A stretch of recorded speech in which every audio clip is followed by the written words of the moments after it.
Hey guys, Tom Barclay here. Not at Tottenham's training ground. I had to rush back home for childcare, but I am still doing a video after the Tottenham press conference previewing the Carabao Cup semi-final first leg against Liverpool.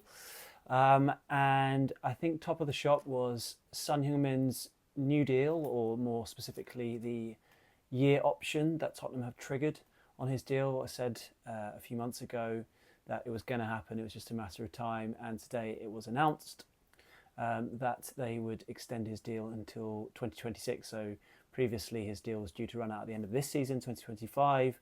But they always had this year option on their captain's contract, and they always plan to trigger it, and they have done. So 2026. So Ange Postecoglou in his press conference was obviously asked about it, and he said probably what you kind of expect. He said it was brilliant news, and I guess the main takeaway from the embargoed section, from the open section, the embargo section I may do a video on later, where he does talk a bit more about Sonny, but from the open section was that the aim is now to make sure essentially that Sonny ends his career at Tottenham with some silverware. Before he leaves, they want to win something, and obviously that leads neatly onto the Carabao Cup, because that is their first chance of doing that, albeit quite the obstacle in Liverpool to come tomorrow evening. But yes, he seems very happy, Ange rather, that Son has got his new deal done, or had his option taken up on his contract.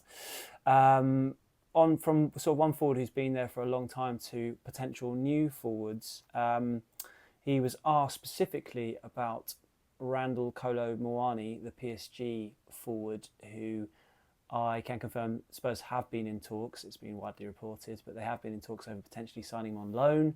They're one of a few clubs that would like to sign him.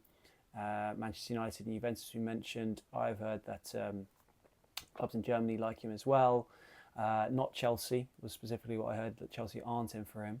But Tottenham are definitely one of the clubs that would like him. He's a player that is quite versatile, can play out wide as well as through the middle, and you can see why they would like him. He's obviously a France international, someone who doesn't quite fit in at PSG. Last season he was behind in the pecking, despite costing a lot of money, behind Mbappe in the pecking order. And then this season under Luis Enrique, Enrique is generally favoured playing a false nine, so he hasn't really been able to get in the team. And it looks like PSG are going to be able to loan him out. So wait to see on that, and whether something happens on that front. But that name was put to him, along with the question being that because Richarlison, and I'll come on to team news, is back in training now, does that affect the desire to bring in a new forward this month? Because obviously if you could rely on Richarlison's fitness with Solanke as well, they have a lot of options up front. It's just the fact, and out wide, it's just the fact that some of them are injured, like Wilson Odobert, and Richarlison's fitness is something you haven't been able to rely on at all really since he's signed. And I think his answer in the open section was quite telling, to the point of kind of reading between the lines over whether they were going for a new forward or not. And he said his answer to that was they are still down on significant numbers, referencing the fact that they've got 10 players out, or up to 10 players out for Wednesday's game against Liverpool, and the club are working hard in a number of areas. So not very specific there, but sort of when it comes to what managers say in press conferences, particularly on transfers, most aren't very forthcoming. Ange is more than others, and sometimes you have to read between the lines a little bit. And I thought that was not a complete giveaway at all, but it wasn't a knockdown, particularly of the fact that they might be looking for a forward. So I think Spurs fans, put it this way, could be excited and hopeful, I suppose, of bolstering in that area. And if that doesn't happen, which is always a possibility, because signing forwards is difficult at any time, but particularly in January, I think there could be disappointment if it doesn't happen. So let's wait and see. Obviously, quite still early in the window, and they're trying to get a new attacker over the line, it seems. And Muani is definitely one they're in talks over. Onto that absentee list, I suppose. It feels like every week this list is so long. And again, it's no different. There aren't many players coming back. Obviously, Rodrigo Bentancur is over his latest suspension. He's back now. But with that, James Maddison and Pape Matar Sarr are now suspended for this game. So one step forward, two steps back. And the midfield front, I suppose.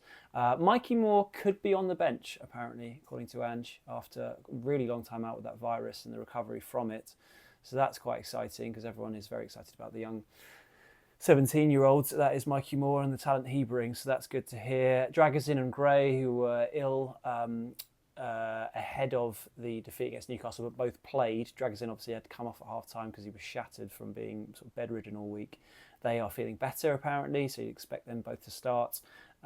Forster, who missed the game completely through being bedridden with this illness, apparently is back training. And we'll come on to goalkeepers in a second. Kulusevski apparently was under the weather as well, but he is fine. And then, as I mentioned, Richarlison is back training, but the plan, understandably so, given how prone he's been to sort of breaking down after coming back from injury. If you remember the last time he was out with, I think, a calf problem, Spurs tried really hard to try and avoid him breaking down again, and then straight away in the first game he comes back in. Very sadly for him, really, he got that hamstring problem, which has kept him out since then, which has been a while now. So the plan is to give him at least 2 full weeks training before he comes back, so he won't be involved against Liverpool. On to goalkeepers, obviously. Very exciting news this week that they had signed a new goalkeeper in the form of Antonin Kinsky. I did a big video on him yesterday on who he is, what he's all about, what Spurs fans can expect, having sort of looked up a lot into him. So if you haven't seen that, check that out. I guess the big question is whether or not he will be chucked straight into the firing line against Liverpool. From that video, the interview that I read with one of his former coaches, there was a line in it which referenced Kinsky's thrill at playing in big games, which obviously this would be an absolutely massive one, presumably his biggest game of his career. The great quote was something like, he looks forward to tough matches like a little kid looks forward to ice cream. And as a father of 2 little kids, I can confirm they definitely do look forward to eating ice cream. I get asked about that all the time. So that would sum up, his ability, presumably, for a big game mentality, hopefully. So if he were thrown into this massive match, you'd like to think that he would thrive off that pressure. But anyway, the question was obviously put to Ange: is he going to start, or is he in contention? And the answer was, understandably and as to be expected, quite cryptic. He said, "We'll see. Got to assess how he settles in." But he did speak a bit more about Kinsky and the signing itself. He said that was one that was earmarked for the end of the season, as we knew. They were looking to bring a goalkeeper at the end of the season because Forster's contract was up. Obviously, they accelerated it because of Vicario's injury. And Ange praised the club for getting that work done. He said he didn't actually expect it to be done this window, so he was very happy for that to have happened. He was asked about something that I forget which commenter, and you'll watch this probably because it was one of the regular guys who flagged this up to me on here about the interesting,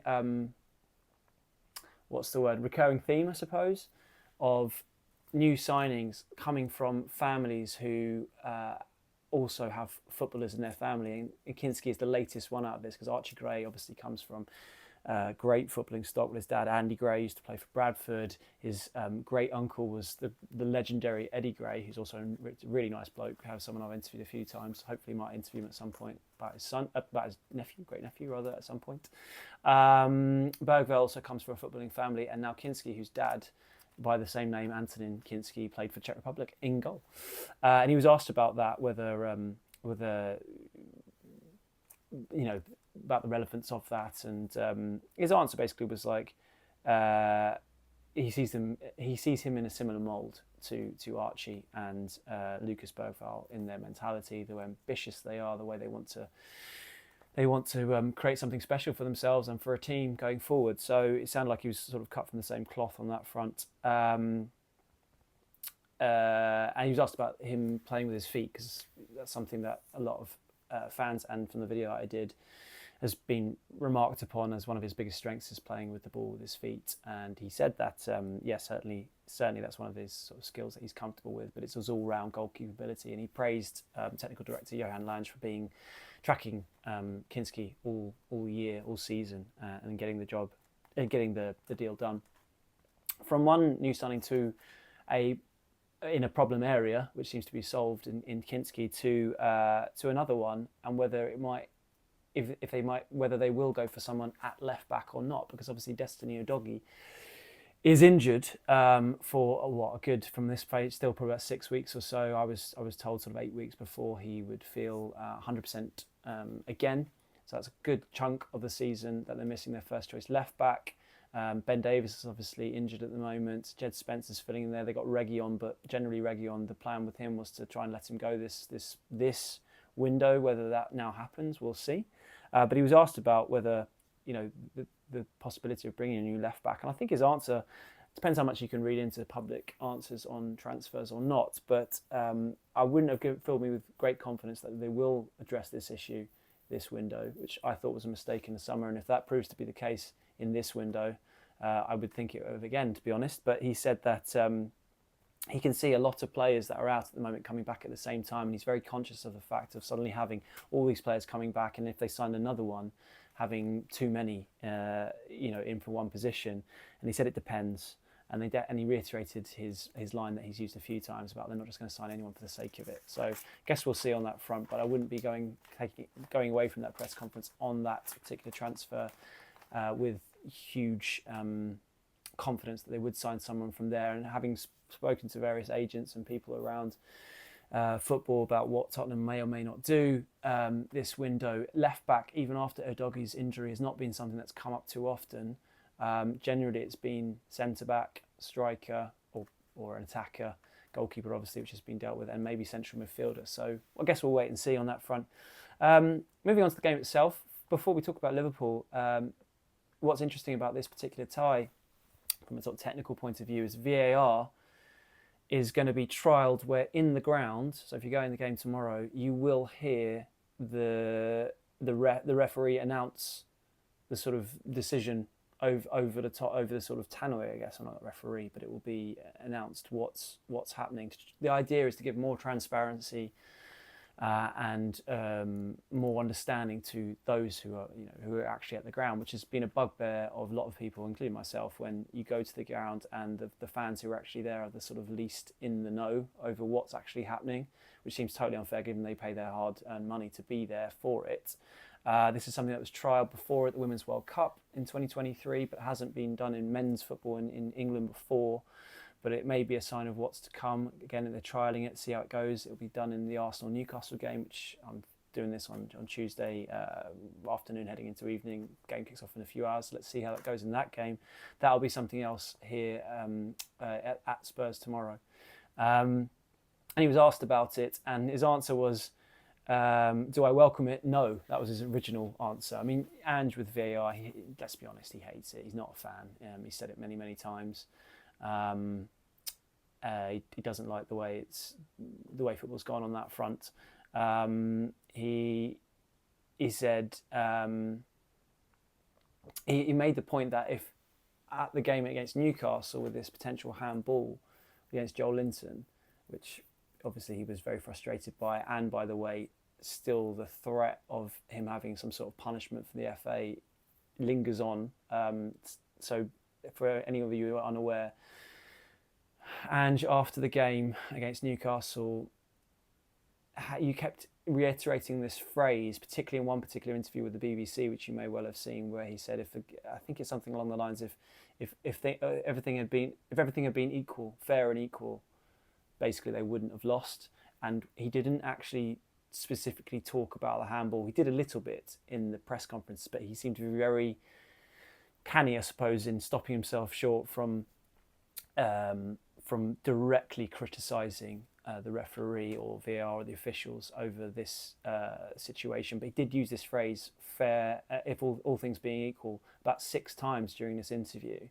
And the FA are looking into it.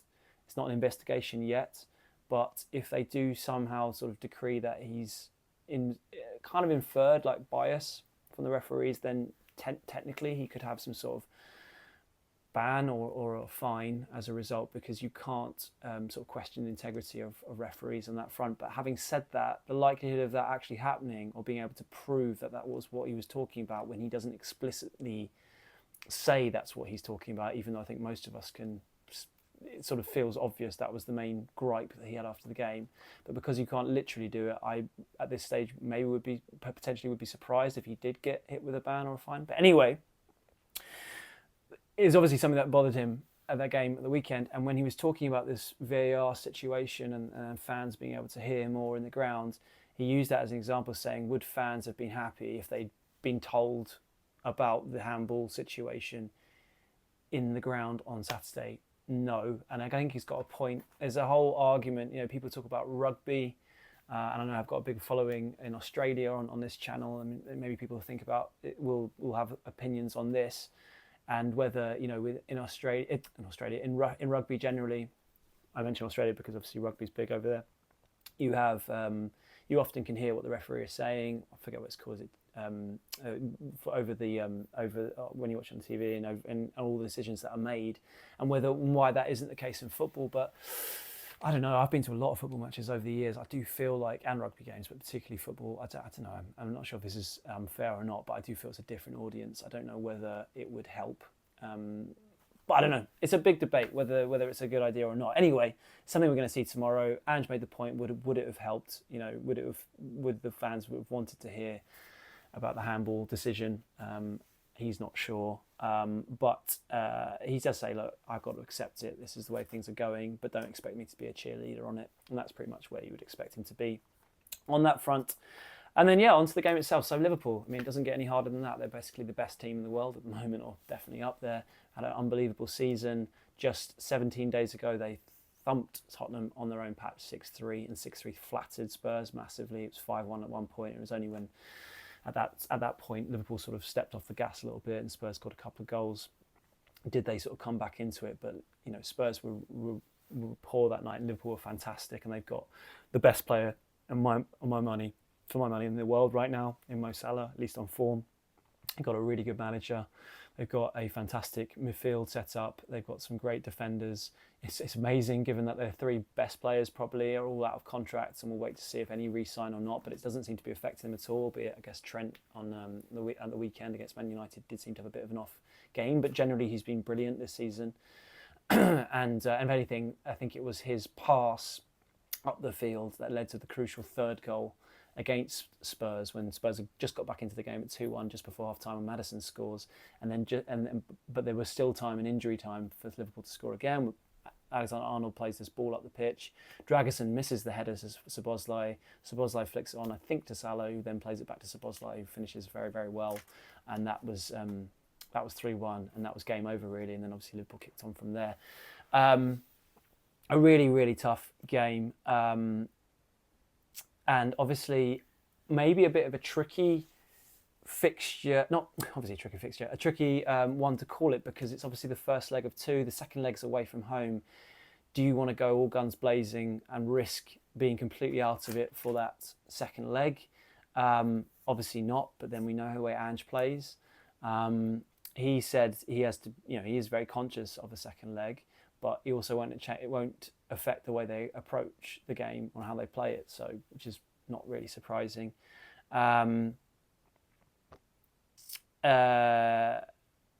He thinks it's a good test. He's not sure. It was put to him, is this a okay time to play them, because they've been so imperious this season, but actually against Man United, I watched that game, they did look a little vulnerable, you could say, at best.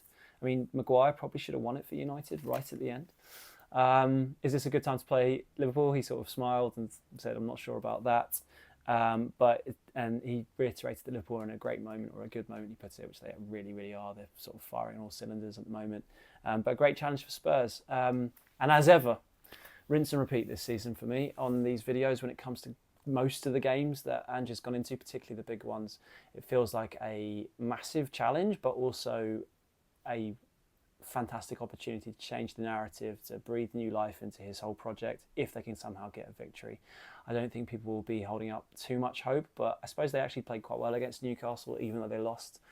And there is the prospect that Liverpool will rotate a few players, albeit one's coming in, like for example at the weekend when Jones came in for Szoboszlai. I mean, Curtis Jones is a quality player, so they've got quality in abundance, Liverpool.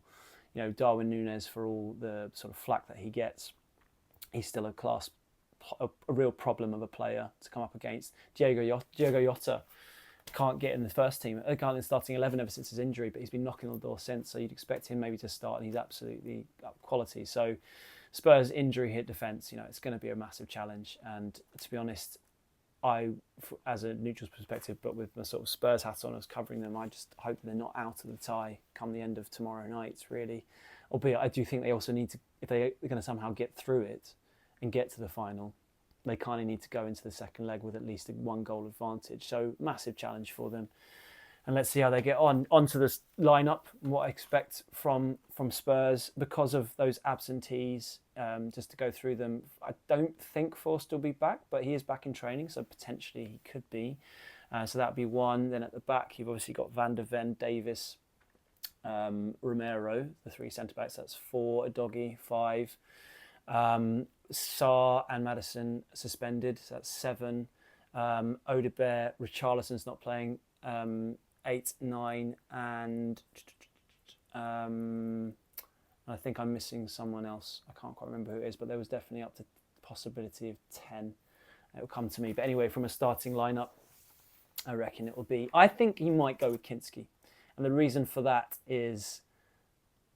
I am guessing, but at this stage. But the reason for that is it feels like why rush it through on Sunday, effectively, to get him in for Liverpool, I think might be the answer. And we'll see. He's had a lot of... I mean, you could say, you know, what a game to throw him into. But Brandon Austin, who if Forster is injured, he's only played 1 game, whereas Kinsky's played 19 league games, albeit in the Czech League, and it's a massive step up all season. He's done well in the Europa League.